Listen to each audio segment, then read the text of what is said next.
بسم اللہ الرحمن الرحیم۔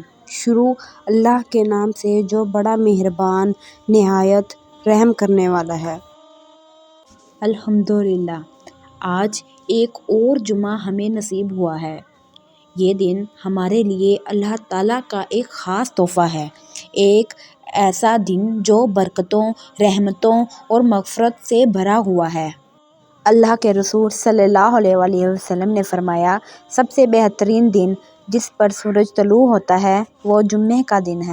اسی دن آدم علیہ السلام پیدا کیے گئے، اسی دن وہ جنت میں داخل کیے گئے اور اسی دن انہیں زمین پر اتارا گیا، اور قیامت بھی جمعے کے دن قائم ہوگی۔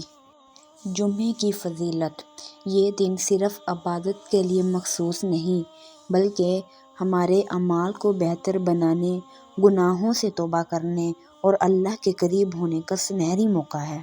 اس دن سورۃ کہف کی تلاوت کرنے کی بڑی فضیلت ہے۔ رسول اللہ صلی اللہ علیہ وآلہ وسلم نے فرمایا، جو شخص جمعے کے دن سورۃ کہف پڑھے گا، اس کے لیے ایک نور روشن ہو جاتا ہے جو اگلے جمعے تک رہتا ہے۔ جمعہ کی خاص عبادات: غسل کرنا اور پاکیزہ لباس پہننا یہ سنت ہے اور اس سے جمعے کی برکتیں حاصل ہوتی ہیں۔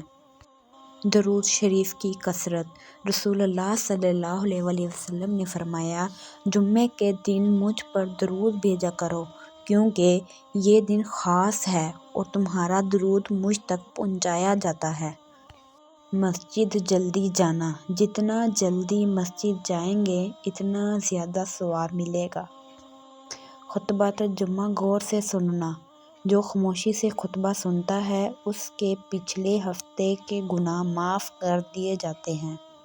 جمعے کے دن کی قبولیت کی گھڑی: ایک ایسی گھڑی جس میں دعا رد نہیں ہوتی۔ نبی کریم صلی اللہ علیہ وآلہ وسلم نے فرمایا، جمعے کے دن ایک ایسی گھڑی ہوتی ہے، اگر اس وقت کوئی بندہ اللہ سے دعا کرے تو وہ ضرور قبول ہوتی ہے۔ آج کا پیغام: آئیں اس جمعے کو ایک نئے عزم کے ساتھ گزاریں، اپنے گناہوں کی معافی مانگیں، والدین کے لیے دعا کریں، صدقہ دیں اور اپنے اندر نرمی اور محبت پیدا کریں۔ شاید یہ ہمارا زندگی کا آخری جمعہ ہو، اس لیے اسے بہترین عبادت میں گزاریں۔ یہ چھوٹی چھوٹی نیکیاں مت ضائع کریں۔ اللہ تعالیٰ ہمیں دین کو سمجھنے اور اس پر عمل کرنے کی توفیق عطا فرمائے۔ آمین ثم آمین یا رب العالمین۔ Please subscribe my YouTube channel and like my video.